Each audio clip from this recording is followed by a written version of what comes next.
Good morning, church family. It's good to be with you this morning. I get to do the refresh this week. I always look forward to it when I get my chance to do it. Today we're going to look at Mark chapter 4, verse 35 through 41. And I love this story, and I'm going to have a few things to say about it, but first I want to read it. The wind and the waves obey Jesus. On verse 35, it starts out, "On that same day, when evening had come, they said to him, 'Let us cross over to the other side.' Now, when they had left the multitude, they took him along in the boat as he was, and other little boats were also with him. And a great windstorm arose, and the waves beat into the boat so that it was already filling. But he was in the stern asleep on a pillow, and they awoke him and said to him, 'Teacher, do you not care that we are perishing?' Then he arose and rebuked the wind, and said to the sea, 'Peace, be still.' And the wind ceased, and there was a great calm. But he said to them, 'Why were you so fearful? How is it that you have no faith?' And they feared exceedingly and said to one another, 'Who can this be, that even the wind and the sea obey him?'" I love these stories like this because it demonstrates something really important about our faith. That Jesus is watching his disciples come to faith, or grow in their faith, or grow in their trust.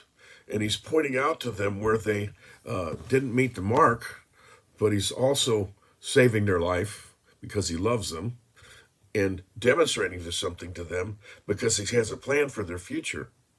And I guess I pray to myself, I pray myself that I recognize the tests and the trials that come and see what I can learn from them and see where they can take me to be stronger in my faith.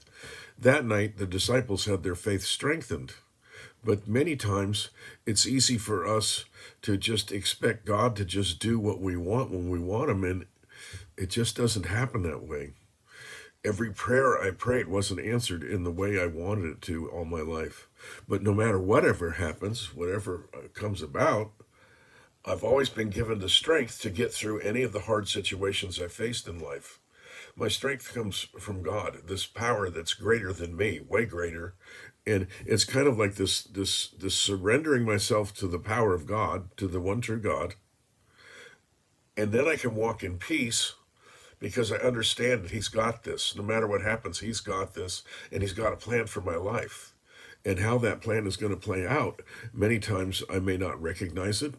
Many times I think I know what it is, and I'm wrong. And then there's those times, and as we grow in the Lord, those times get more frequent, where we kind of start to recognize when he's in the middle of something, and we recognize when we need to just be patient and let him do what he's going to do. Because when I've found in my life, when I'm trying to do everything in my own willpower, it does not go well. And that's how I ended up in an addiction. That's how I ended up in the mess I was in. And that's how I found Jesus and was saved, right? From the mess that I'd made of my life. And each of us have that opportunity, and it's an individual choice. But watching things happen around us and letting it ruin everything in our lives, in our daily walk, and even in our moments with God, takes us away from the peace and the understanding that God can give us, because I'm too busy running around in circles like a chicken with its head cut off, trying to solve all the problems of the world that I can't solve. And I have to slow down, I have to wait for God, and I have to be patient and let him show me what's the right thing to do in many situations, what are the right words to pray, how to wait, how to listen, how to be prepared and be ready when it's time for me to do what he's calling me to do. These are some of the tough things of being a Christian, aren't they? Understanding and having that discernment.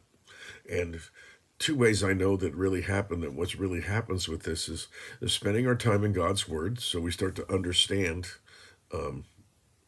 his Word and what sin is and how the world can be. And then the other part is, as we're spending that time in that word and we get to know someone really, really well, we kind of know how the other person thinks. And we kind of understand what's going to be expected of us.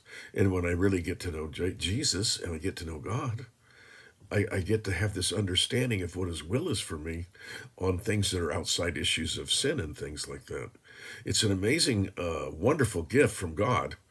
And it doesn't come overnight. Here we saw the disciples right in the middle of starting to learn. And I hope and I pray that each and every one of us continue to learn a little bit every day. I look forward to seeing you again on Sunday. And I just thank God for this congregation and the opportunity I've been afforded to be part of it.